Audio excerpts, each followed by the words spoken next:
Doctora, disculpe, no nos habíamos dado cuenta que ya comenzó, pero no se le escucha.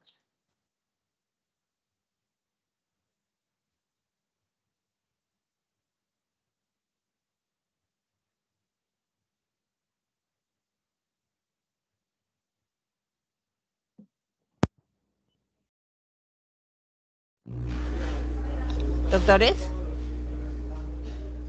Ya, ahora sí se le Ahora escucha. sí, ahora sí Ahora. la podemos escuchar, doctora. Ok, muy bien. Volveremos entonces, doctores. ¿Qué es una lesión por presión? Es aquella lesión que está localizada en la piel y en los tejidos subcutáneos relacionados a las zonas de las prominencias óseas o a la presencia de un instrumental médico. ¿Por qué se produce? Se produce por isquemia asociada a la presión prolongada en dicha zona. Actualmente se le conoce como injuria por presión. ¿Qué debemos de recordar, doctores? Que es suficiente una compresión que pase los 32 milímetros de mercurio, que puede ocasionar hipoxia, doctores. Por lo tanto, va a haber acumulación de productos de degradación metabólica y la presencia de radicales libres. Si la presión excede los 70 milímetros de mercurio por 2 horas, ya se produce un daño celular irreversible. Y con respecto a la microcirculación, es suficiente una presión de 20 milímetros de mercurio.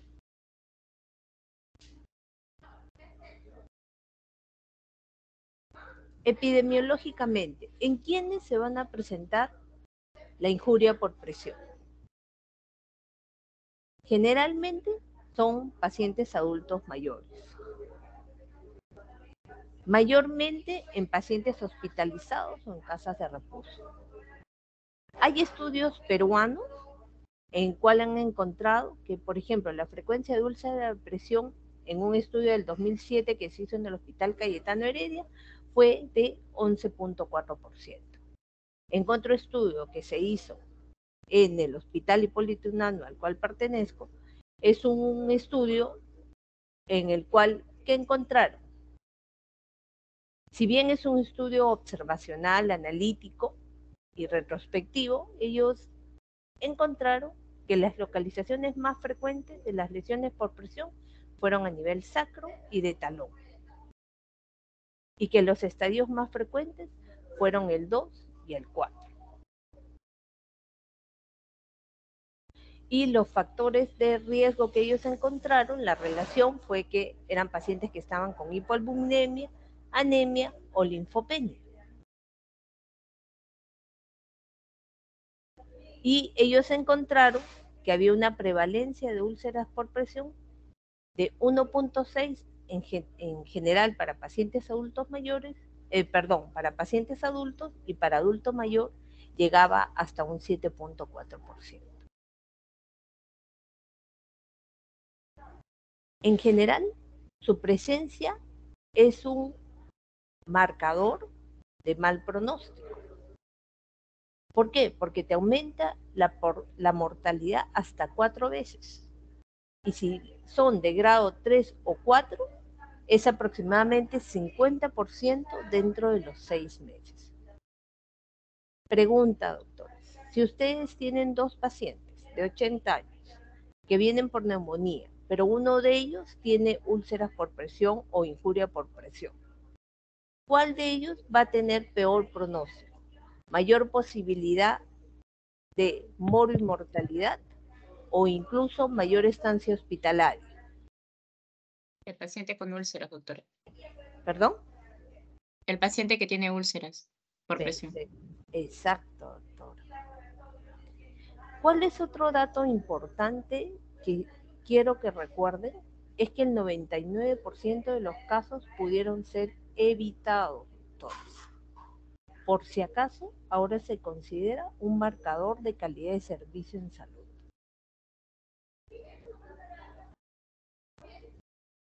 ¿Qué significa esto? que si un paciente está bajo el cuidado de ustedes y desarrolla úlcera por presión, pueden llegar a tener hasta problemas legales. Por eso es que es tan importante que ustedes conozcan sobre esta patología, doctores. Ya les he dicho, no solamente hay que preocuparse en el bienestar del paciente, en mejorar su calidad de vida, sino ustedes también tienen que aprender a cuidarse ustedes mismos durante su práctica médica.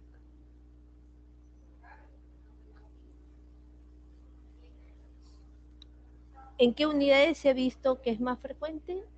En unidades de cuidados paliativos, en la unidad de cuidados intensivos, en postquirúrgicas.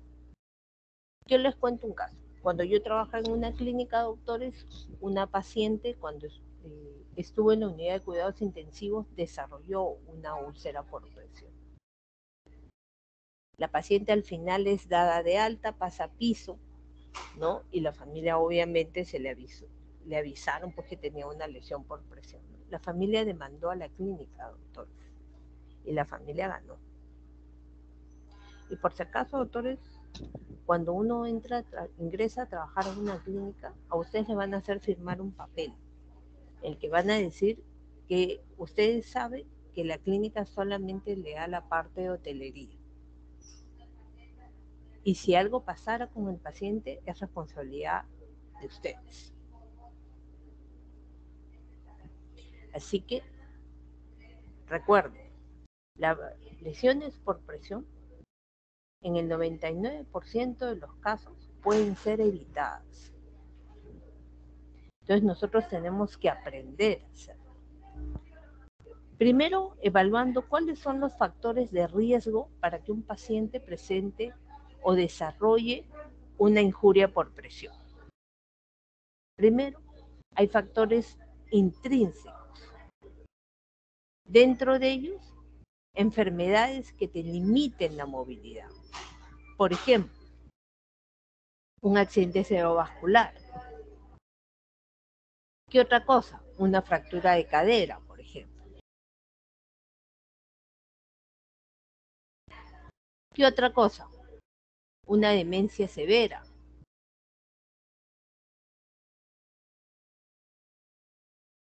¿Qué otra cosa? Una enfermedad medular, por ejemplo.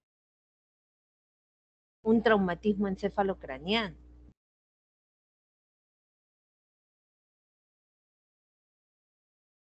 ¿Qué otro factor de riesgo? Una malnutrición. Por ejemplo, si ustedes tienen un paciente caquético, doctores, ese paciente va a tener más superficies óseas prominentes. Por lo tanto, va a estar en más riesgo.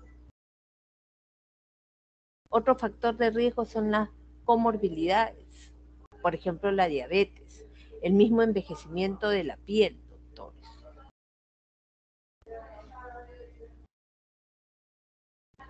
De los factores intrínsecos, doctores, el más importante es la limitación de la movilidad. De los extrínsecos, doctores, el más importante es la presión. Recordando qué cosa es presión. Presión es fuerza sobre área. ¿Se acuerdan desde el punto de vista de la física? ¿Sí? ¿Sí se acuerdan?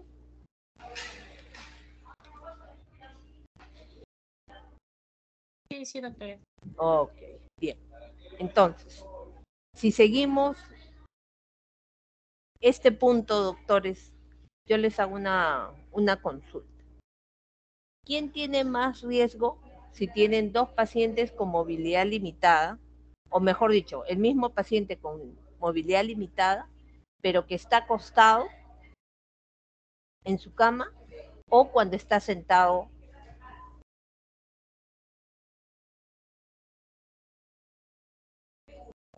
Bueno, ¿En qué cuando está momento tiene más riesgo de presentar una lesión por presión?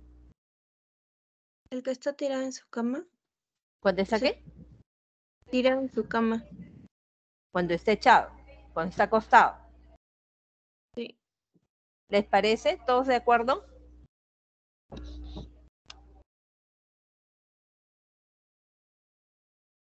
¿Todos están de acuerdo?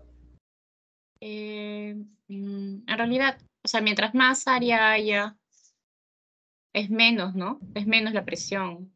Exacto. ¿Por qué? Porque el área es inversamente proporcional a la presión. Si ustedes tienen mayor área, la presión, ¿cómo va a ser? Si es mayor área, menor. Exacto. Ay, si es menor, es mayor la presión. Exacto, doctor. Entonces, ¿quién va a tener mayor riesgo de desarrollar úlcera por presión? ¿El que está sentado o el que está echado? Paciente Está sentado. sentado. Exacto, el que está sentado, pues. ¿Por qué? Porque va a tener menor área y todo su peso va a caer en esa menor área. ¿Se entiende? Sí, doctora. Por Sí, eso, por doctora. ejemplo, doctores, a los pacientes que están sentados no pueden estar durante mucho tiempo. Tienen que movilizarse frecuentemente. Las guías lo que te sugieren es que el paciente debe estar entre 15, máximo media hora en la misma posición. En cambio, si está acostado, lo ideal es que cada 2 horas sea movilizado.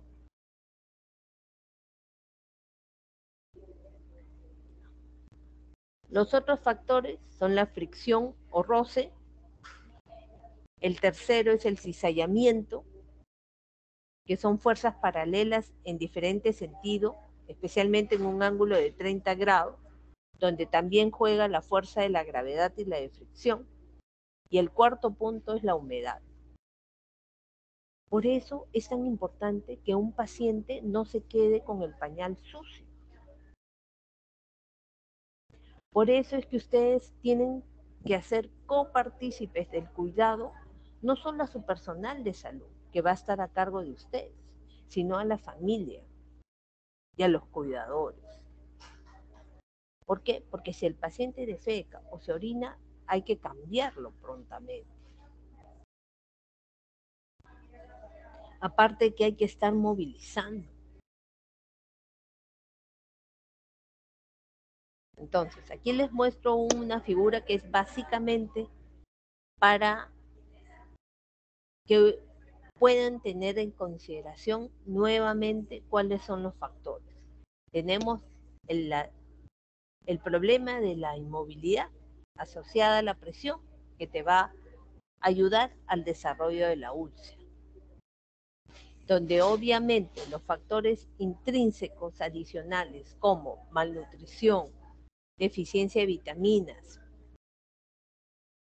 desnutrición o bajo peso, anemia, fiebres o fracturas, diabetes, te pueden llevar a que tú desarrolles la lesión por presión.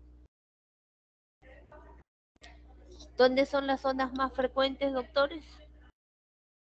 Si estamos en decúbito dorsal, son los talones,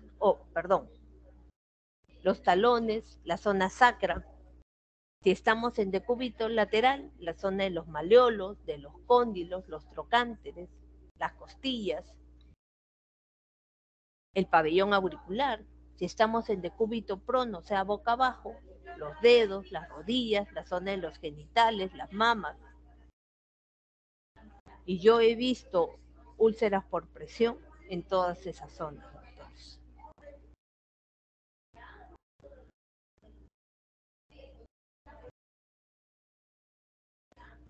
vamos a hablar acerca de los estadios.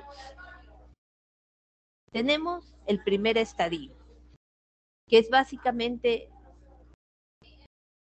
el estadio 1, es la zona de piel eritematosa que no cambia de color cuando ustedes la presionan. Doctores, les voy a pedir por favor que toquen la yema de los dedos, ¿correcto? Presionen su yema de dedo, doctores. Y ahora suelten. O sea, ustedes ven, ¿no? Generalmente la yema del dedo está eritematosa, está mucho más roja, ¿sí? Y si ustedes lo presionan, se blanquea, ¿sí o no? Sí, doctora. Sí, y cuando ustedes lo sueltan, Regresa el color. regresa a su color. Entonces, ustedes cuando vean una zona eritematosa, ustedes deben presionar la zona. Hacen lo que le llaman el signo con el dedo de guante. Ustedes presionan y sueltan. Si ustedes presionan y sueltan y la piel vuelve a su color normal, no es una úlcera por presión. En estadio 1. Si ustedes presionan y la piel no cambia de color, es que ya se desarrolló una lesión por presión estadio 1. Ustedes van a ver que la piel no luce destruida, puede haber un ligero cambio de temperatura o un ligero dolor. En el estadio 2, doctores, ya hay una pérdida parcial de la piel, con dermis expuesta. O puede haber solo la presencia de una ampolla que está intacta o rota. Y donde generalmente el lecho es viable. ¿Sí? Este es el estadio 2. En el estadio 3, doctores, ya hay una lesión con pérdida completa del grosor de la piel. Ustedes pueden observar tejido graso, pueden observar a veces tejido de granulación, puede haber secreción, incluso hasta la presencia de pívole. El pívole es, si ustedes ven alrededor en la zona de la piel, alrededor de la úlcera, van a ver como si tuviera varios niveles. Ese es el epíbolo. Pero ¿cuál es la característica del estadio 3? Que respeta la fascia, doctores. ¿Okay? Puede ver la presencia de túneles o cavernas. Por eso es tan importante que ustedes cuando observen que hay una lesión por presión, ustedes tienen que examinar la lesión.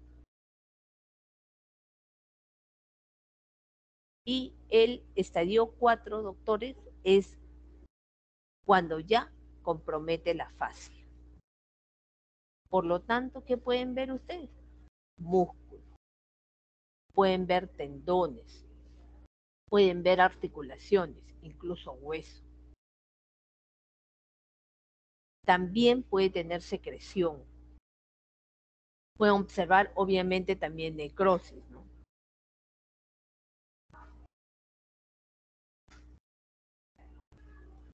Y el otro estadio, doctores, es la lesión de tejidos profundos, que generalmente se va a producir por cizalla. ¿Qué cosa encuentran? Que tienen bordes irregulares. Se desplaza generalmente entre 30 a 45 grados de la cresta ósea. ¿Y qué van a ver? Que hay doble eritema. ¿Ven acá el centro que es más oscuro? ¿Sí? ¿Logran verlo, doctores? ¿Lo puede señalar, por favor, doctora? Aquí está. ¿Ven la lesión que tiene la curita? Sí. ¿Sí? Doctora. Ya, en la lesión que tiene la curita, ustedes van a ver que tiene dos eritemas, ¿sí? El primero y el del centro es mucho más oscuro. ¿Se dan cuenta? Ah, ya, sí, doctora. ¿Sí? Es más. ¿Y Es cómo más, son los es bordes? más ¿Son regulares o sí, son irregulares? irregulares. Irregulares, exacto. Generalmente este tipo de lesiones van a tener una evolución mucho más torpe. Después hay algunas literaturas que consideran un estadio que ellos denominan sin clasificar, que es básicamente, ¿por qué le colocan esto? Porque tiene una escara central, este tejido negro que ven ahí. Entonces, ¿cómo puedes saber cuál es su verdadero estadio? Tienes que retirar esa zona necrótica para realmente conocer en qué estadio está.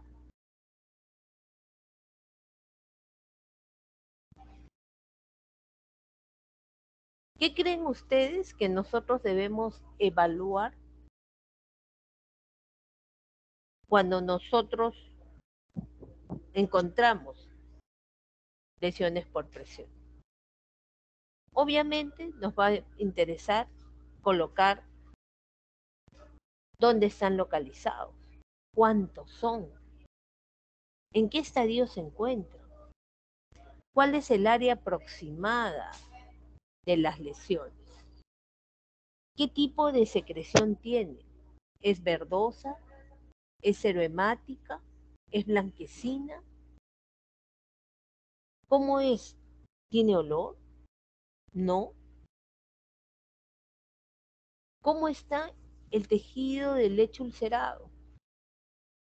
¿Es eritematoso? ¿Es friable? O sea, ¿se rompe fácilmente?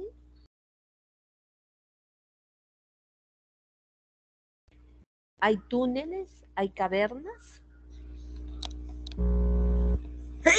Perdón, doctores. Disculpen. El estado de la piel alrededor de la úlcera. ¿Tiene dolor? ¿Tiene lesiones antiguas, o sea, lesiones que ya cicatrizaron? ¿No? ¿Cómo está evolucionando esa lesión? Y nunca se olviden ver cuál es el estado general del paciente. ¿Qué quiero decir con esto, doctores? Que así ustedes sean cirujanos plásticos, doctores. Eso no justificaría el hecho de que ustedes no sepan cómo está hemodinámicamente su paciente. Ustedes están en la obligación de saber si luce en mal estado general, si luce séptico, por ejemplo. ¿Por qué? Porque una de las complicaciones de las lesiones por presión es que se pueden infectar. ¿Ustedes alguna vez han olido lesiones infectadas por pseudomonas? ¿Alguno de ustedes? No, doctora. ¿Sí? ¿No? Bueno, las No, lesiones doctora. por pseudomonas, doctores, son súper apestosas. Tanto así que cuando curan una de estas lesiones, doctores, cuando va a curar, usted lo puede sentir a metros de él. Es un olor terrible. Entonces, ¿qué es lo que nosotros siempre debemos buscar? Es si hay signos que nos sugieran que la úlcera está infectada. Obviamente vemos si hay calor, si hay eritema, si hay dolor, cómo es el exudado, si tiene mal olor, donde incluso a veces el único signo es el retraso de la curación. También, por ejemplo, podemos ver, porque a veces colocan injertos cuando la úlcera es muy grande, ¿no? O demora mucho en cerrar y se ve que hay dehiscencia y sutura. O a veces se ve que la base de la úlcera es friable o empieza a haber necrosis, ¿no? O hay aumento de la secreción.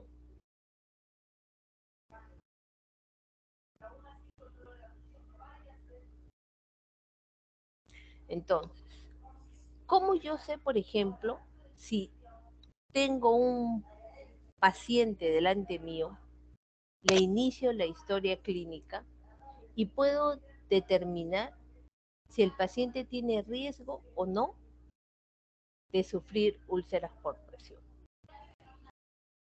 Para esto podemos hacer algunas escalas que nos pueden ayudar a que podamos definir si este paciente tiene riesgo o no. Para esto, las más conocidas son la escala de Norton, ¿no? Por ejemplo, donde nos interesa ver cuál es el estado general, cuál es el estado mental, cuál es su nivel de actividad, de movilidad o incontinencia, ¿no? Donde vemos que si el paciente tiene un índice de 12 o menos, tiene un riesgo muy alto de la presencia de escaras o úlceras por presión, perdón. También podemos utilizar la escala de Brander, donde nos guiamos de su estado de percepción, su exposición a la humedad, su nivel de actividad, de movilidad, de nutrición y el riesgo de lesiones cutáneas. Ustedes escogen, doctores, qué escala prefieren usar. Pero nuevamente, la idea es que el personal que esté bajo su dirección conozcan la misma escala, hablen el mismo idioma. Entonces, la evaluación del riesgo debería estar en la cabecera de la cama del paciente, donde todos conozcan, incluso la familia que ya se evaluó su riesgo de presentar lesión por presión. ¿Para qué? Para que los ayuden a evitar que se presente este problema.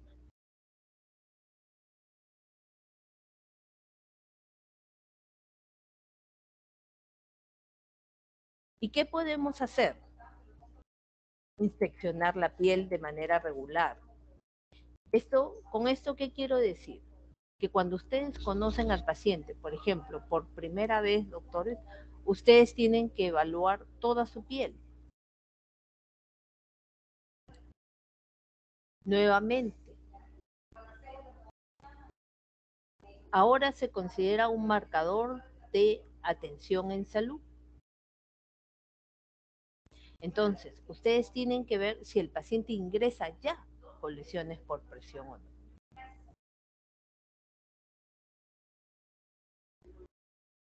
Y si ustedes sospechan que un área ya es una lesión por presión, no se debe masajear la zona.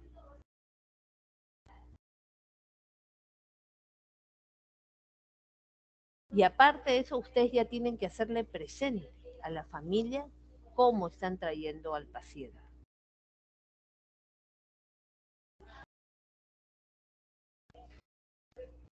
Otra de las cosas siempre es que hay que mantener la piel limpia, hay que utilizar jabones neutros, doctores, hay que enseñar que no se debe friccionar cuando estamos secando la piel. Se debe evitar soluciones con alcohol y siempre recordar que la piel debe estar bien hidratada.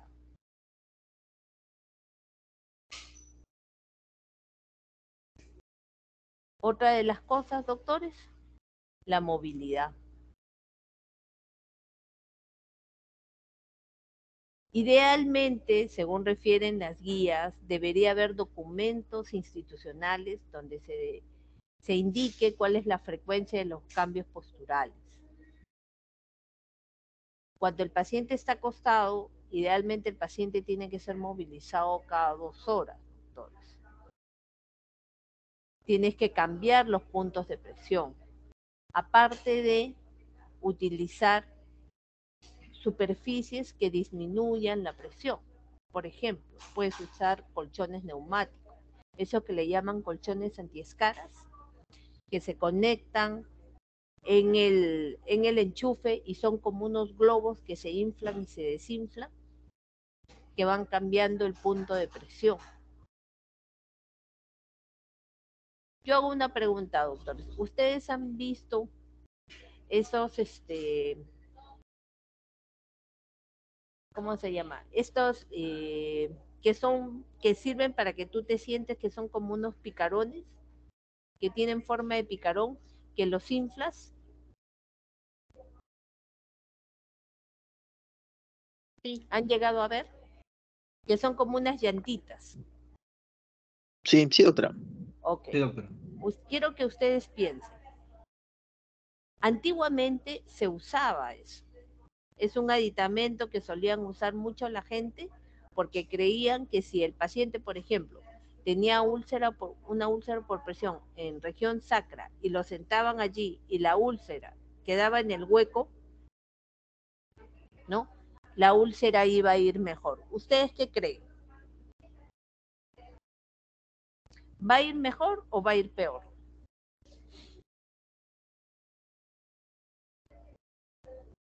¿Cómo creen que va a estar la zona central? ¿No va a tener menos Catherine, perfusión? ¿puedes levantar un poquito el volumen? ¿Va a tener menos perfusión? Exacto, va a tener menos perfusión, pues. Por lo tanto, ¿cómo va a ir esa lesión?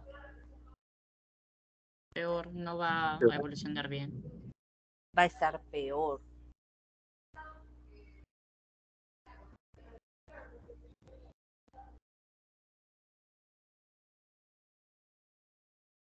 Obviamente, el tratamiento de la lesión per se va a depender en qué estadio se encuentra. Pero ¿qué es siempre lo más importante, doctores? Es la limpieza. El agua y el jabón. Obviamente que si está infectado, pues tendrá que recibir antibióticos. Pero lo más importante es la limpieza, la movilización. Y obviamente el manejo del estado nutricional. Ustedes van a leer que hay múltiples apósitos, doctores. Hay, por ejemplo, apósitos tipo mechas, que eso se utiliza, que son los de alginato, por ejemplo, que eso se utiliza cuando hay mucha secreción. ¿Y eso qué hace? Que absorbe la secreción. Por ejemplo, también van a ver que si hay lesiones o úlceras por presión que ya tienen tejido necrótico, lo ideal es debridar, sacar esa necrosis, para que realmente el tejido de abajo cicatrice, llene primero y después pueda cicatrizar.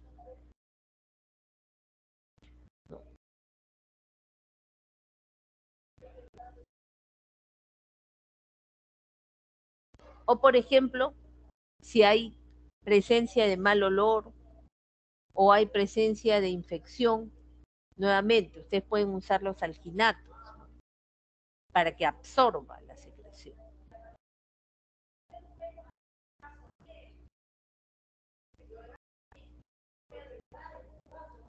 ¿Cuáles son las complicaciones asociadas a las úlceras por presión? Como yo ya les dije, pueden ser puertas de entrada de infecciones.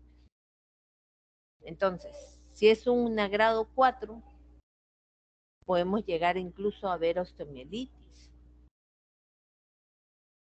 En los casos severos de infección puede llegar incluso a una sepsis. Puede haber anemia, puede haber hipoproteinemia. Y dentro de las complicaciones menos frecuentes puede presentarse tractos fistulosos, doctores, calcificaciones anormales, incluso puede haber amiloidosis, doctores. Y en casos más raros, que deriven un cáncer.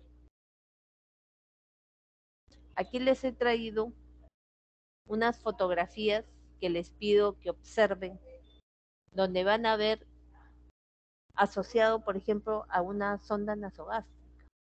¿Ven la nariz, doctores? Donde está la sonda, Sí, es ahí ya tiene, eritematoso. Sí, doctor. y ves al costado, en la parte superior, ya está necrótico también. Y en las fotos de abajo, vean la zona cercana a la ligadura, en la oreja, en el pabellón auricular, ¿sí? O en el segundo a la derecha, ven por el collarín. Y en el de abajo, ven asociado a la cinta que se coloca en las traqueostomías.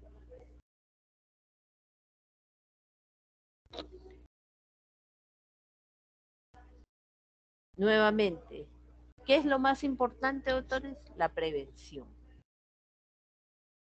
Hay que cuidar la nutrición. Hay que movilizar al paciente. Los pacientes Tupac Amaru, doctores, ya no deben existir. Esos pacientes que suelen amarrar de brazos y piernas, doctores, para que no se muevan. Esos pacientes hay que evitar esos casos. Hay que enseñar a los cuidadores, a la familia, y siempre evaluar cuáles son sus factores de riesgo. Con respecto a la curación, doctores, en estudios a 6 meses que encontraron que el 70% de las úlceras categoría 2 cerraban, versus un 30% de la categoría 4. Incluso pueden llegar hasta los 2 años para que cierre la lesión.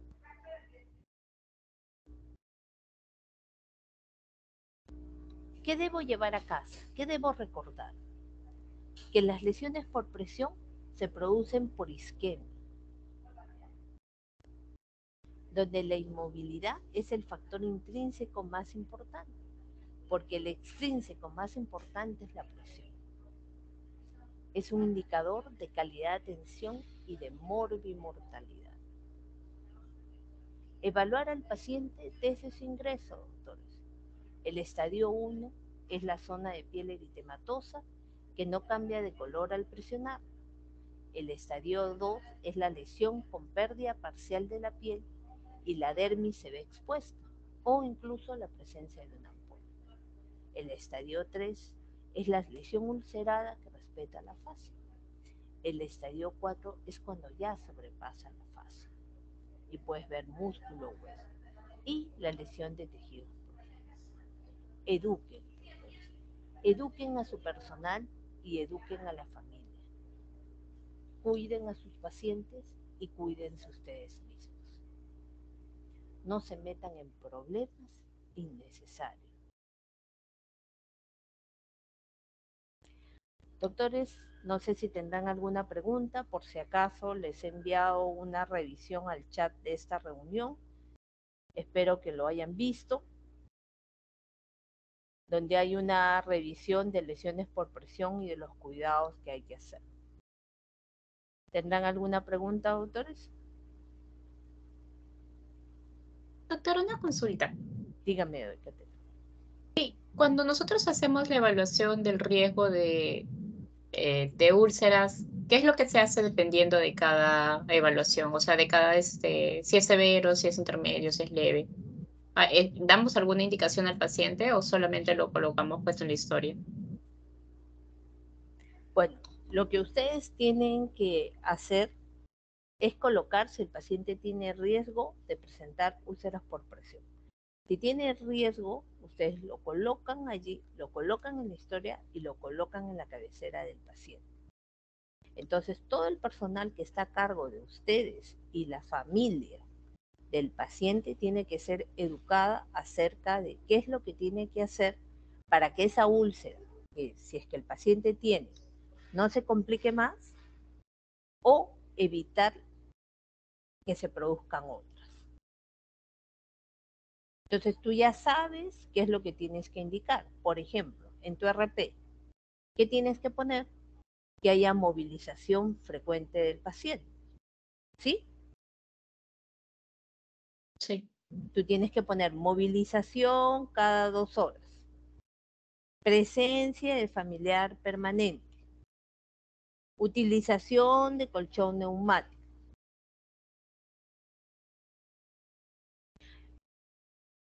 Limpieza de la piel diariamente. Con jabones neutros, y obviamente tú ya le has explicado a tu personal que evite soluciones, por ejemplo, con contenido de alcohol. ¿Sí? Y tienes que haberle enseñado a la familia que, por ejemplo, tiene que avisar cada vez que el paciente haya ensuciado el pañal. o que lo cambien.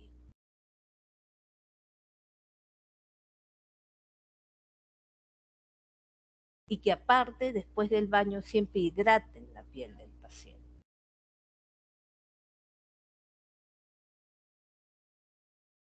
Junto con el manejo nutricional.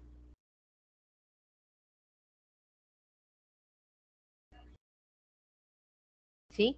Y tratar de que el paciente sea movilizado lo más pronto.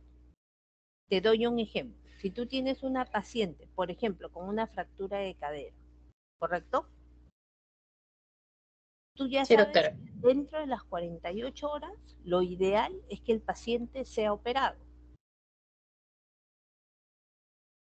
Para que con eso mejore su pronóstico. Y la posibilidad que vuelva a deambular sea mayor. En la medida en que más te demores, pues su riesgo de que el paciente no pueda caminar es mayor. O que su tiempo de postración sea mayor.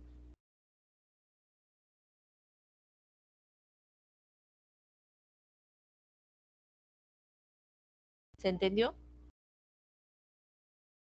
Sí, sí, doctora, sí entendí. Ok, Gracias. ya, muy bien. Pero siempre nosotros tenemos que poner si el paciente tiene menor riesgo o mayor riesgo de presentar úlceras por presión. Y eso debe estar en la historia de ustedes.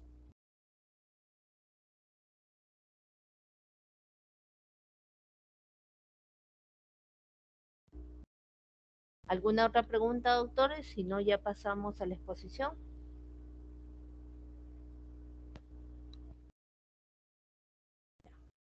Bueno, pues si no hay ninguna pregunta, doctores, pasamos a la exposición. ¿Quién expone, doctores? Doctora,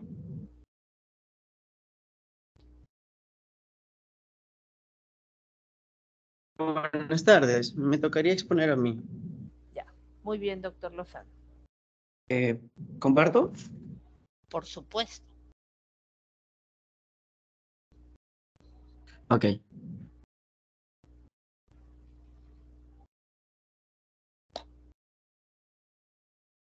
Eh, ¿Me confirman, por favor, si se puede ver la pantalla? Ok, doctores. Muy bien, doctor. Yo sí puedo ver su pantalla. Ok. Bueno, vamos a empezar. Buenas tardes, doctora. Compañeros, en esta tarde voy a...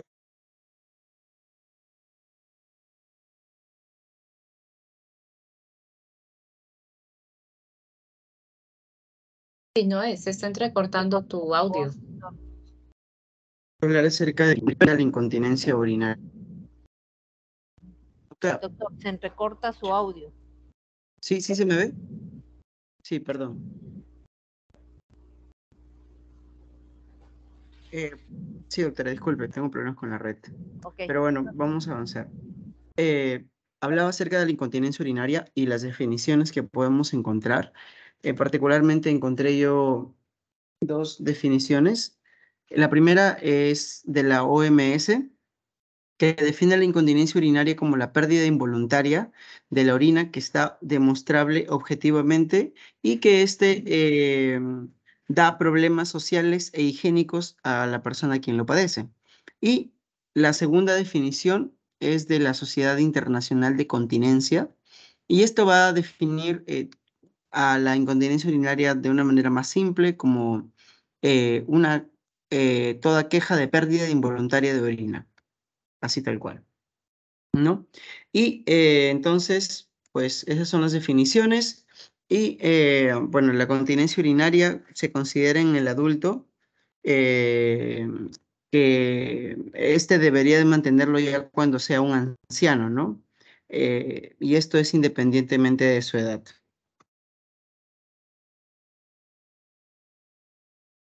Para hablar acerca de la epidemiología, vemos de que la prevalencia de la incontinencia urinaria va a ser del 10 al 15% de los mayores de 65 años o los adultos mayores, pero va a ser más frecuente en las mujeres. También vamos a ver que después de un ingreso hospitalario va a aumentar en la economía de un 30-40%. y en el 50%, 60% de los pacientes institucionalizados va a aparecer en incontinencias urinarias. Esto se refiere a pacientes que están internados en asilos o en casas de reposo para ancianos.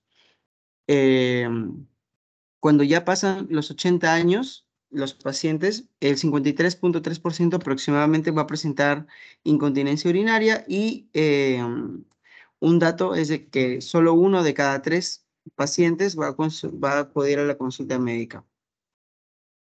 Ahora, para hablar de incontinencia, tenemos que hablar primero de continencia urinaria.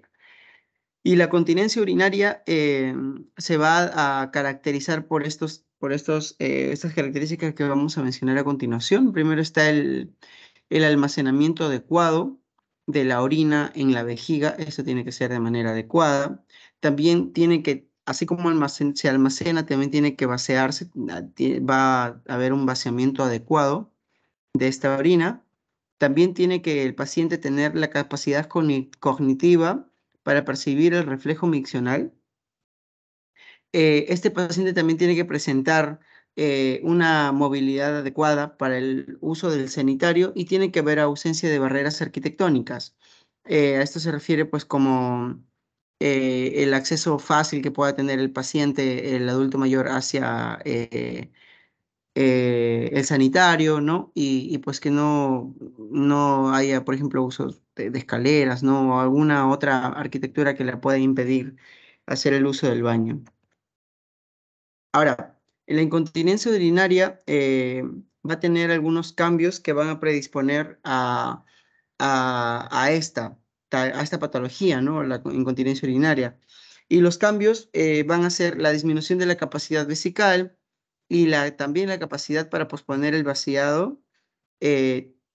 Va a haber una disminución de la presión máxima del cierre del esfínter uretral externo. Va a haber un residuo postmiccional de 100 mililitros y la sensación de la vejiga llena cuando aparece entre los 500 y los 600 mililitros. Cuando hablamos de la etiología, van a haber algunas comorbilidades o algunas etiologías variadas. Podemos ver que hay algunas enfermedades que predisponen a la incontinencia urinaria, otros fármacos, algunos aspectos neurológicos que vamos a ver a continuación. Esto lo saqué de este artículo, continencia urinaria en el adulto mayor. Y pues menciona de que algunas enfermedades o comorbilidades que pueda tener el paciente adulto mayor que le pueda predisponer a tener incontinencia urinaria es la diabetes mellitus. Esto pues debido al mal control metabólico que pueda causar poliuria, ¿no? Y pues se puede asociar a la incontinencia de urgencia, que vamos a ver de aquí de qué trata en los tipos de incontinencia. También esto se debe pues a que se va a aumentar tanto las veces como el volumen miccional. También van a haber algunos trastornos articulares degenerativos. Lo que va a hacer esto es de que al paciente no le va a permitir movilizarse correctamente y también va a tener una incontinencia de urgencia y lo va a retrasar el acceso hacia el baño y como pues tiene una movilidad disminuida, el paciente va a presentar también incontinencia urinaria. La enfermedad pulmonar crónica debido a la tos que puede empeorar los síntomas de la incontinencia al esfuerzo, la insuficiencia cardíaca congestiva o alguna insuficiencia venosa de extremidades inferiores que van a hacer que la producción urinaria en las noches aumente y esto va a contribuir a la nicturia y una incontinencia urinaria posterior. También va a haber la patología de la apnea obstructiva del sueño que va a aumentar la producción urinaria y la constipación severa o la impactación fecal que también puede producir una retención urinaria crónica y pues esto va a dar incontinencia urinaria por rebosamiento, ¿no? Y también se va a asociar a la incontinencia urinaria por urgencia. Algunos fármacos que puedan desarrollar o puedan exacerbar la incontinencia urinaria, pues pueden ser mayormente los fármacos que son que aumentan la motilidad gástrica, ¿no? Pero tenemos a otros como los agonistas alfa-adrenérgicos Tenemos también a los antagonistas alfa-adrenérgicos, a los inhibidores de la enzima, como los YECA,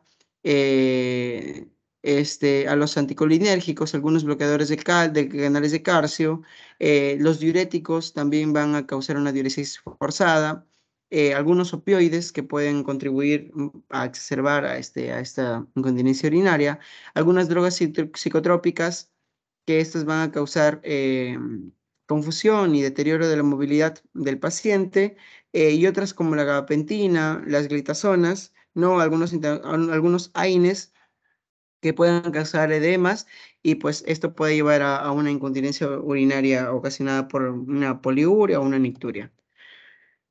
De las condiciones neurológicas, vamos a ver de que los ACV, la enfermedad de Parkinson, son los principales patologías o comorbilidades que van a ser asociadas a la incontinencia urinaria.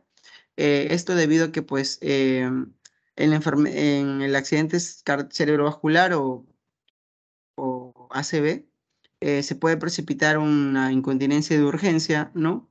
Y también van a ver como un hidrocéfalo normotensivo o alguna demencia, ¿no? Que pues va a ser a los pacientes que puedan también desarrollar esta incontinencia urinaria. Y también otra de las patologías que se pueden presentar aquí es la depresión. Y bueno, pero detrás de todo esto, pues el envejecimiento también tiene un papel en la incontinencia urinaria, ¿no? Debido a que, aunque la OMS, como algunas otras instituciones, mencionan que el envejecimiento o la edad adulta, unos pacientes adultos mayores, no debería ser considerado normal que tengan incontinencia urinaria, pues esto es tomado en la sociedad como que, bueno, un paciente adulto mayor tiene incontinencia urinaria, tanto urinaria como fecal. Bueno, es normal, dicen, ¿no? Porque ya están ancianitos, pero en realidad estas organizaciones mundiales mencionan que no se puede aceptar el envejecimiento fisiológico de por sí, y esto pues no debe de tomarse como normal a que se presente la incontinencia urinaria. Y pues algunos cambios que están ligados al envejecimiento y que pueden influir en esta continencia urinaria, pues van a ser las alteraciones de la vejiga, las alteraciones anatómicas de la uretra, de la próstata en los varones, y de la vagina en el suelo pélvico de las mujeres, ¿no? Vemos de que pues se altera tanto la capacidad de la vejiga como la acomodación o la disensibilidad de los músculos. Vamos a ver que hay un tipo de cambios en un músculo que se llama detrusor, que pues al verse alterado, va a ocasionar un tipo de incontinencia urinaria, y esto está ligado al envejecimiento. Y ahora, para hablar de la clasificación de la incontinencia, vemos dos tipos de clasificaciones. La primera es la clasificación según la duración en el tiempo, y puede ser una incontinencia urinaria transitoria como la permanente. La transitoria, como su propio nombre lo dice, es un tipo de incontinencia que ha ocurrido en los últimos 6 meses y se da de forma aguda. Y esta incontinencia tiene la característica de tener una respuesta al tratamiento que se le da, ¿no? Tanto tratamiento farmacológico como otro tratamiento, va a tener una respuesta y pues ya no se va a volver a presentar. En cambio, la incontinencia urinaria permanente se va a definir como aquella que dura más de 6 meses, ¿no? Y no se cura definitivamente con el tratamiento que se le puede dar. El segundo tipo de clasificación es la clasificación según las características acompañantes de los escapes de orina. Esto es, bueno, según las características, ¿no? De cómo se le escapa la orina al paciente. Se puede presentar estos 4 tipos principales de incontinencia. Está la incontinencia de urgencia, la incontinencia de esfuerzo, la incontinencia mixta y la inconsistente. En la incontinencia de urgencia, vamos a ver de que los pacientes van a presentar una necesidad muy fuerte de orinar, ¿no? Y pues estos pacientes se van a dirigir hacia el baño, pero no van a poder llegar, o se les va a escapar algún residuo de orina o algunos mililitros por ahí. También está la incontinencia del esfuerzo, pues estos pacientes normalmente no suelen presentar una una muy fuerte necesidad de orinar, pero cuando hacen un leve esfuerzo como toser, estornudar o levantar algo pesado, e incluso cambiar de posición o realizar ejercicio, van a tener un escape de orina. En la incontinencia mixta, vamos a ver que se puede presentar de dos tipos a más mezclados, ¿no? O sea, el paciente pues, puede tener incontinencia de urgencia y también puede presentar incontinencia al esfuerzo. Y en la incontinencia inconsistente, pues este tipo de incontinencia urinaria se va a presentar en los pacientes que están internados en UCI, ¿no? Y que tienen un nivel de conciencia alterado. Dentro de los mecanismos responsables de esta incontinencia van a ser 4 los principales. Primero está la hiperactividad vesical, también va a estar el estrés, el rebosamiento y el funcional. Esto hablando fisiopatológicamente. En la actividad vesical, pues vamos a ver de que esta es de las causas más frecuentes. Está dado por una patología neurológica, como es la enfermedad del Parkinson, o también por una patología vesical, como una litiasis, o una obstrucción al tracto urinario, ¿no? Inferior. Eso es después de la vejiga hacia el meato urinario y se puede presentar por una hiperplasia prostática o en las mujeres por alguna otra patología que pueda obstruir, ¿no? En la clínica, pues vamos a ver que se va a caracterizar por una incontinencia de urgencia, los pacientes van a presentar poliaquiuria, una urgencia miccional, de los cuales pues se va a producir escapes moderados a grandes volúmenes de orina. La otra El otro mecanismo es el estrés, donde las causas suelen estar relacionadas a una debilidad del suelo pélvico, ¿no? Como va a ocurrir con las pacientes mujeres que tienen partos múltiples, ¿no? O algunos otros pacientes, tanto varones como mujeres, que han tenido alguna cirugía pélvica previa. Clínicamente, pues estos escapes se van a producir en pequeños volúmenes de orina, ¿no? Cuando la presión intravesical pues va a superar a la presión de la uretra. También aquí se va a presentar una, una incontinencia urinaria al esfuerzo, cuando el paciente pues, presenta tos, esfuerzos, risa, o también está dada la maniobra de Valsalva, que al paciente al momento de realizarlo pues, va a tener un escape pequeño volumen de orina. Luego está el mecanismo de rebosamiento, que va a aparecer en situaciones cuando hay una sobredistensión vesical, y estos, pues, van a tener dos tipos de mecanismos etiológicos diferentes, tanto la obstrucción del tracto urinario de salida y la segunda es que la alteración contráctil vesical. Dentro de la clínica vamos a tener que hay una dificultad para iniciar la micción. También va a haber una sensación de micción incompleta. Los pacientes van a sentir que no han expulsado toda la orina, que siempre hay un residuo. Los episodios de la retención urinaria, y en algunas ocasiones, pues, se va a dar la ausencia del deseo miccional, ¿no? Y pues los pacientes van a tener escapes de orina. Ahora, estos escapes van a ser de escaso volumen y se van a dar, gracias a alguna prensa abdominal o algún esfuerzo abdominal que pueda tener este paciente, ¿no? Esto, pues, debido a que se queda un residuo vesical postmiccional elevado. Y el último mecanismo que puede haber está el funcional, en donde va a existir algunas determinadas situaciones que van a presentar estos pacientes especiales para que se pueda presentar este tipo de mecanismos. Está la demencia o la incapacidad física severa, así como algunas barreras arquitectónicas que puedan presentar los pacientes, no sé, la falta de movilidad lo mencionamos, o también va a estar dada en la falta de cuidadores que puedan tener estos pacientes. Esto es meramente funcional, pues puede estar presentado una actividad, una obstrucción, una reflexia o también una forma mixta. Ahora, para hacer el diagnóstico de estos pacientes, pues tenemos que hacer una valoración diagnóstica de la incontinencia urinaria y esto debemos de tener muy en claro de que la incontinencia primero va a tener una etiología multifactorial, ¿no? Por los mecanismos y los tipos que hemos presentado anteriormente, vamos a ver de que la incontinencia urinaria no tiene una sola etiología, ¿no?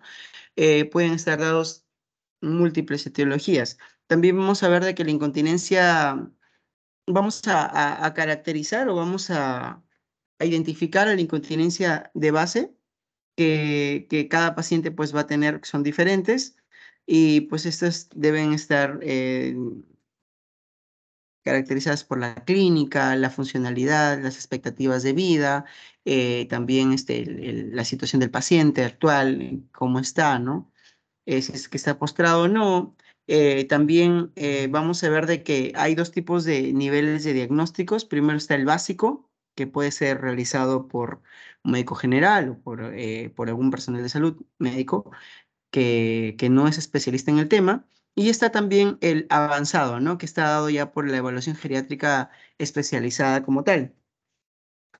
En la valoración básica vamos a ver de que es muy importante la historia médica y la historia dirigida. En la historia médica pues vamos a tomar una atención preferente a los antecedentes personales y también al consumo de fármaco, debido a que la polifarmacia es también una de las etiologías principales de esta patología de la incontinencia urinaria. Entonces vamos a prestar principal atención ahí. También está la historia médica dirigida, en donde se va a dar una hoja de registro miccional, como es la que está aquí, la hoja de registro miccional o diario miccional, en donde va al paciente a tener varios tipos de ítems, ¿no? Pues está el ítem del intervalo de tiempo, que está dado en segundos.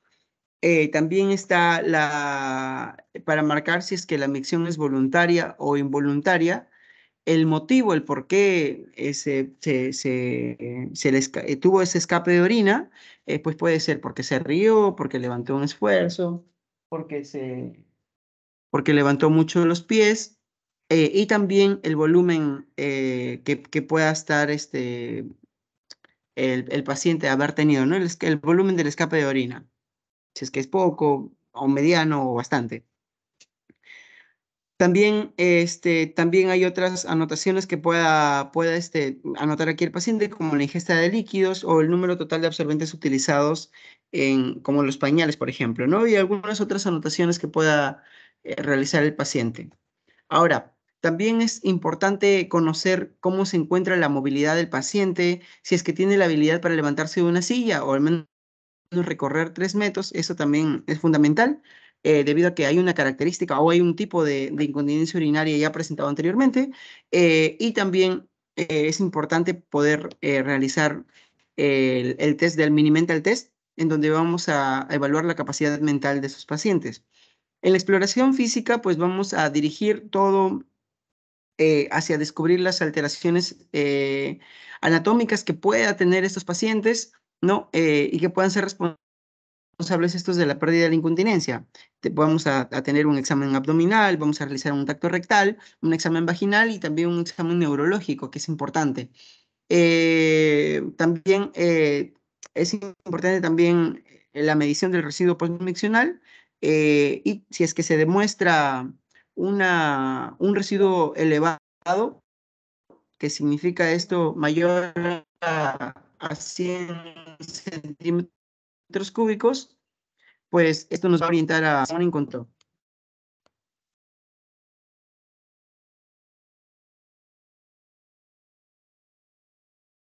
Luego vamos a tener también el estudio analítico básico, que va a incluir la realización de la bioquímica, hemática.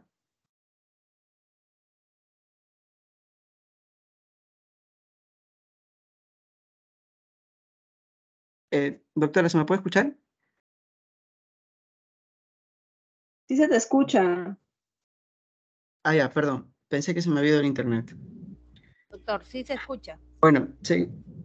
Sí, gracias, doctora. Estaba mencionando acerca del estudio analítico básico que se pueden realizar en estos pacientes, en donde se va a incluir una bioquímica hemática, en donde vamos a ver la glucosa, los iones, como el sodio, por ejemplo, el potasio, también el calcio sérico, la función renal, ¿no? Y un sedimento de orina que nos va a ayudar a orientarnos al diagnóstico.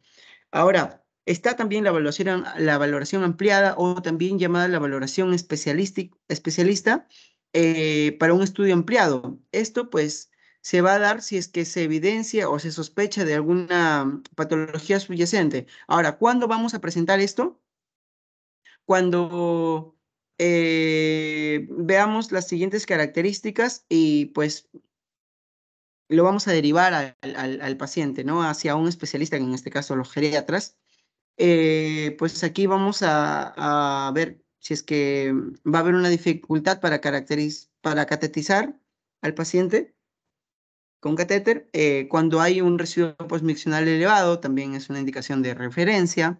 Cuando hay infecciones urinarias a repetición, una hematuria sin causa aparente, algunos marcados cambios anatómicos como el prolapso o alguna hiperplasia prostática, y también cuando haya persistencia de la incontinencia tras el tratamiento de una causa transitoria, o cuando sospechemos de alguna etiología desconocida y que el paciente pues, pueda mejorar con la intervención del especialista.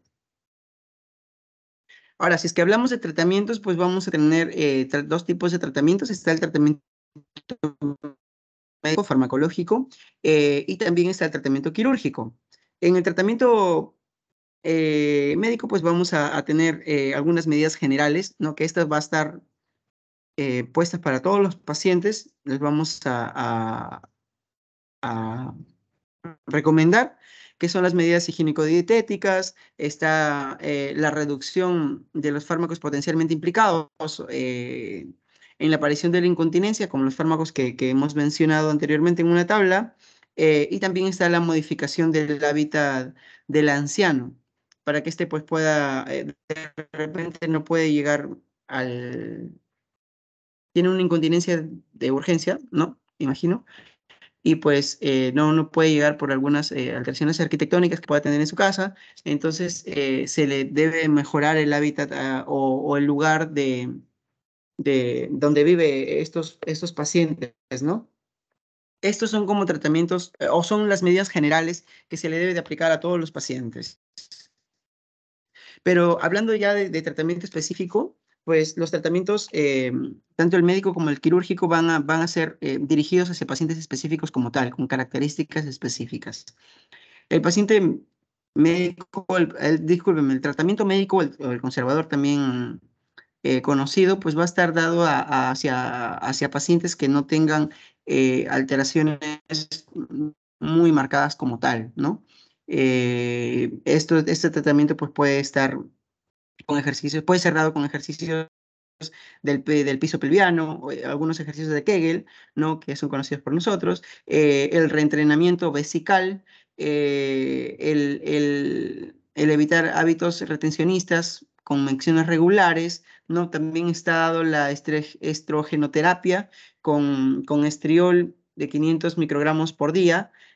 También está el promestiene de 10 a 15 miligramos por día. También puede ser una estimulación eléctrica local o unos especiales antiincontinencia.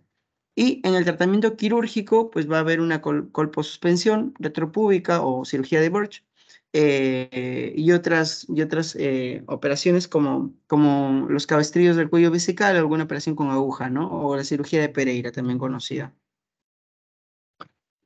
Ahora vamos a ahondar un poquito más en cada uno de ellos. Para el tratamiento farmacológico empírico, lo que se va a tener es lo que se van a utilizar son fármacos que tengan alteraciones anticolinérgicas. Y en la incontinencia de urgencia o la mixta, pues se va a hacer una exploración física normal, ¿no? Y este paciente pues, puede tener residuo vesical no patológico y también un sedimento de orina normal. Ahora, a estos pacientes que presentan esas características se le va a dar el tratamiento farmacológico empírico. Y a los pacientes que presenten, que se les pueda dar o los pacientes que tengan hiperactividad vesical, los fármacos que se le pueden dar son, por ejemplo, la tolterodina, ¿no? Que es un antimuscarínico selectivo. También la oxibutinina, que va a tener una acción mixta anticolinérgica y un relajante muscular también. Y otro medicamento como la soliferacina. Otras opciones que pueden ser utilizadas en esos pacientes como tratamiento médico conservador está la estimulación eléctrica, la neuromodulación y bueno, está la cirugía también, ¿no?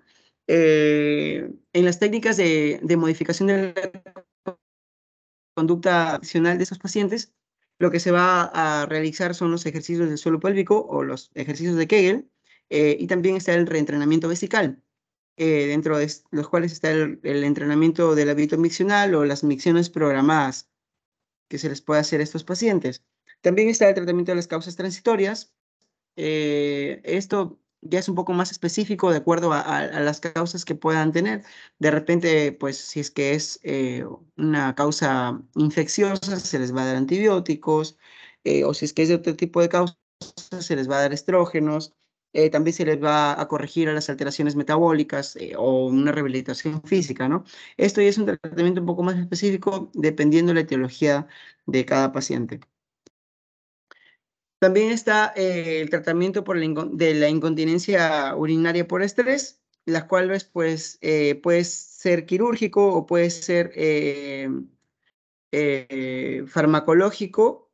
En la cirugía pues se va a considerar la técnica de elección, ¿no? La cual pues va a lograr una fijación de la musculatura pélvica, y en el tratamiento farmacológico se va a utilizar la duloxetina, y los conos vaginales se van a utilizar pues, para las pacientes femeninas, ¿no? Para las pacientes mujeres. Algunas medidas paliativas que se pueden utilizar son los absorbentes, como los pañales o los colectores, ¿no? Son como, se pueden ser utilizados en varones que no tengan obstrucción al tracto de la salida. También van a estar los sistemas oclusivos uretrales, o los tapones uretrales para las mujeres, que también se les puede utilizar, ¿no? O este tipo de colectores para varones, colectores de orina que van a ayudar como una medida paliativa. Ahora, eso fue todo lo hablado acerca de la incontinencia urinaria, y ahora vamos a hablar de la incontinencia fecal, la cual va a ser definida como eh, uno de los síndromes geriátricos que va a repercutir más. Esta incontinencia fecal, tanto también como la incontinencia urinaria, no debe ser tomada como normal en el envejecimiento, ¿no? Esto sí se recalca mucho en la literatura, y se ha descrito que esta es la segunda causa de institucionalización o internamiento de los ancianos en casas de reposo o en asilos. Para hablar de la epidemiología, pues la prevalencia del mayor es del 10% en personas mayores de 65 años, y aproximadamente un 50% de los pacientes que están internados en estas casas de reposo.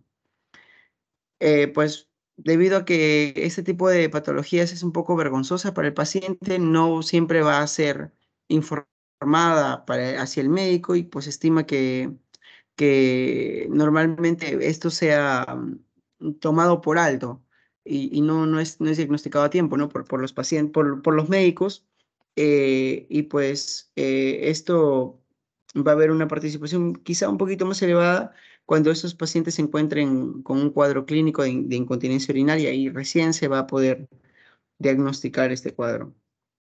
Para hablar acerca de la etiología, debemos de hablar acerca de los tipos también. Están dos tipos de incontinencia fecal, está la menor y también está la mayor, de los cuales la etiología más marcada está la diarrea, que es la diarrea severa, es la etiología más frecuente de la incontinencia fecal, ¿no? Pero en la incontinencia fecal menor, pues vamos a ver de que hay una incontinencia soiling, o el ensuciar la ropa interior, ¿no?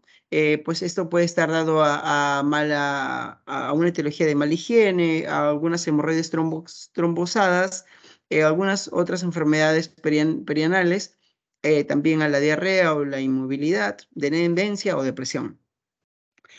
Con respecto a la incontinencia de gas, pues en realidad es común, tiene poca trascendencia médica. A la urgencia defecatoria, pues vamos a ver de que va a presentar una incontinencia de líquidos, ¿no?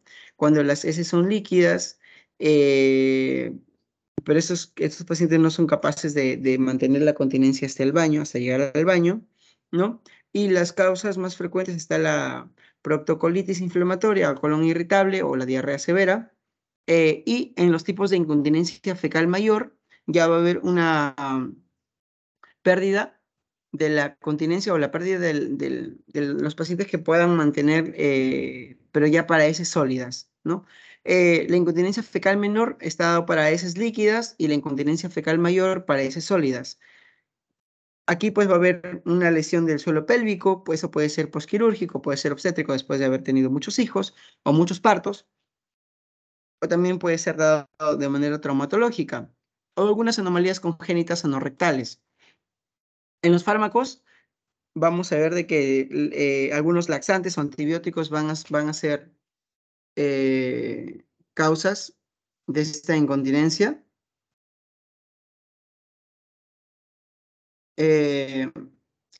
También el prolapso rectal completo va a presentar una incontinencia fecal mayor, algunas alteraciones neurológicas como las centrales, cuando están dados por ictus, en las demencias o las espinales, también el cáncer de recto, o algunas enfermedades miopáticas como la distrofias o la polimiositis, o enfermedades sistémicas como la esclerodermia, por ejemplo, ¿no? Para poder diagnosticar a estos pacientes debemos de marcar el objetivo, que es el establecer la severidad de la de la incontinencia, y entender también la fisiopatología, ¿no? De acuerdo a esto vamos a realizar un diagnóstico acertado, pero para poder ver la severidad, pues está la clasificación de Park, que tiene 4 grados. La primera está la continencia normal, que es de grado 1. Está también el grado 2, que es la dificultad en el control de gases y líquidos. Está el grado 3, que es una incontinencia total para líquidos, y el último grado, que es la más severa, la incontinencia para heces sólidas. También está este score de Wexner, en donde pues van a haber cinco tipos de, de, de ítems, por decirlo así, ¿no? Y también en cuándo se presenta, si es que nunca se presenta, si es rara vez, alguna vez, generalmente o siempre. Esto, pues, cuando nunca se presenta, va a tener un score de 0, rara vez de 1 y así, ¿no? Y lo más grave es cuando siempre se presenta. Ahora, cuando marca un puntaje de 0, obviamente ese paciente tiene una continencia perfecta, pero cuando marca un puntaje de 20, porque ese es un score máximo de 20, el paciente va a presentar una incontinencia total. Es el grado más severo que hay. Ahora, en la historia clínica, debemos de tener principal cuenta o principal atención en algunas enfermedades de base, en las cirugías previas que tenga en los pacientes en esta región, la región anorrectal, también cuando hay algún antecedente de irradiación en la zona, el historial obstétrico de cuántos partos ha tenido, cuántos hijos y todo eso, los fármacos que suele utilizar, si es que se presenta la polifarmacia o no, también las circunstancias en las que se inició la incontinencia fecal es muy importante, las características de estas deposiciones que si es que llegan a ser líquidas, semilíquidas o sólidas, alguna existencia de productos patológicos en las heces, como por ejemplo la sangre, puede ser, los síntomas que puedan tener, los síntomas anales que puedan tener esos pacientes. Estaba leyendo que la literatura mencionaba que uno de los síntomas principales es el tenesmo rectal, que puede ser presentado también en estos pacientes. Es dentro de uno de los síntomas anales que nos puede ayudar a marcar un diagnóstico diferencial. También está el predominio nocturno, o si es que tiene algún tipo de relación con las comidas que este paciente consume. También está la situación funcional del paciente, qué tan funcional es este paciente, y en pacientes que presentan diarreas, la literatura recomienda que siempre debemos de profundizar en la causa, ¿no? Porque, por ejemplo, puede ser una causa infecciosa, de las cuales, pues, el más común es el Clostridium, pues es un poquito peligroso y debe de darse tratamiento antibiótico en ese caso, ¿no? Con antelación. En la exploración física, vamos a ver que vamos a hacer una exploración tanto general como también una exploración anorrectal, en donde la exploración general vamos a ver que el paciente vamos a explorar su abdomen, la hidratación que pueda tener este paciente, si es que el paciente pues presenta movilidad, estado mental, alguna exploración neurológica, y en el tacto rectal, que va a ser imprescindible en la exploración física, pues vamos a valorar el tono del esfínter anal, tanto en reposo como en la contracción voluntaria. Le vamos a pedir al paciente que contraiga voluntariamente el esfínter anal para ver el tono. También vamos a ver si es que hay presencia de masas o heces impactadas, también la presencia de cicatrices, ¿no? Porque de repente hay alguna cirugía que el paciente ha omitido, nos puede ayudar o algún traumatismo quizá, ¿no? Y también la presencia de prolapsos rectales.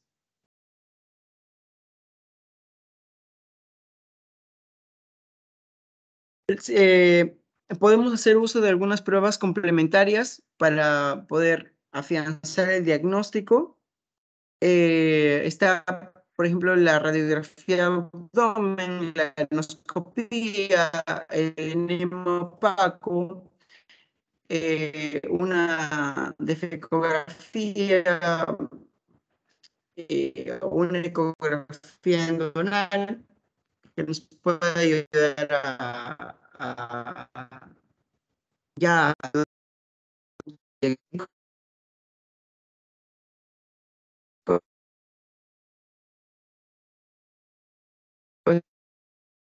la manometría y la electromiografía anal, cambios de la presión en los distintos niveles rectales, esto para ver si es que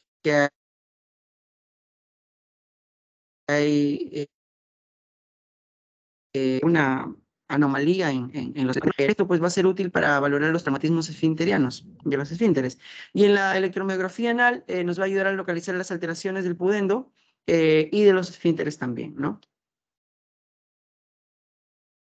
Ahora, encontré en un artículo este algoritmo que nos ayuda al diagnóstico y también al tratamiento que pueda tener en los distintos escenarios clínicos de esos, pues se da en 3 casos. Primero está en la diarrea, en el caso de la incontinencia pasiva y en el caso del ensuciamiento o también dado por el estreñimiento. En el caso de diarrea, pues va a haber una desensibilidad rectal. Al hacer el tacto, pues vamos a evidenciar el manchado. También puede ser eritematoso, pueden haber lesiones en la piel. Las posibles causas que se pueden presentar está la colitis, una proctitis, una Escherichia coli, una infección, ¿no? O alguna intolerancia a algún medicamento o alguna comida que pueda tener. Ahora, el tratamiento para esto, pues, se va a presentar la dieta baja en residuos y farmacológicamente hablando, vamos a recetar loperamida. En la incontinencia pasiva de urgencia, pues, va a haber una disfunción neuromuscular. Aquí, al momento de nosotros hacer el tacto rectal, vamos a ver que hay una presión baja, tanto en el reposo como en la contracción de los esfínteres. Aquí las posibles causas que se puedan dar está el efecto del esfínter, algún trauma obstétrico, las neuropatías o alteraciones centrales, ¿no? Lo que nos va a ayudar es la manometría y el tratamiento va a ser el biofeedback, una esfinteroplastia o una colostomía, ¿no? Que eso ya es tratamiento quirúrgico, y cuando hay ensuciamiento en el estreñimiento, pues va a haber una aumentada de sensibilidad rectal, ¿no? Y eso también se va a presentar una impactación rectal aquí. Al momento de hacer el tacto, vamos a encontrar las heces duras y las posibles causas de ese ensuciamiento, pues va a ser los fármacos como los laxantes, cuando el paciente presenta demencia o alguna medicación. Con respecto a la imagen auxiliar que podemos tener de diagnóstico, vamos a tomar una radiografía de abdomen y el tratamiento, pues si es que en el caso que se presente alguna impactación fecal, pues se va a desimpactar, se va a hacer una limpieza rectal y se van a poner microenemas. Hablando ya de tratamiento un poco más general, están las medidas conservadoras, que son las medidas higiénico-dietéticas. Está el tratamiento para el malestar perianal, el tratamiento para la impactación fecal, la modificación del hábitat de las barreras arquitectónicas, se vuelve a mencionar aquí, igualmente que en que en la incontinencia urinaria, y también la utilización de absorbentes como son los pañales. En el tratamiento farmacológico se van a utilizar dos fármacos comúnmente o más regular, como es la codeína y la loperamida, ¿no? Esto según la respuesta se va a mantener o se va a quitar.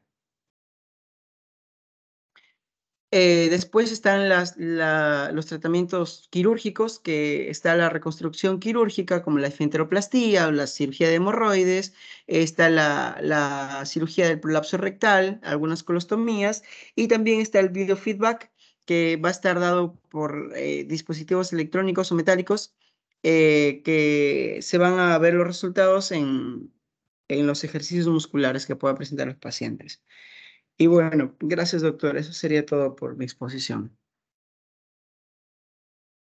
Bien, doctores. ¿Alguna pregunta?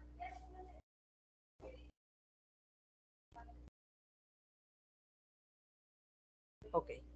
Bien, doctor. Si no hay ninguna pregunta, doctores, lo dejamos aquí y nos volvemos a ver en la próxima clase. Hasta luego, doctores. Hasta mañana, doctora. Gracias. Gracias. Muchas gracias, doctora. Chao.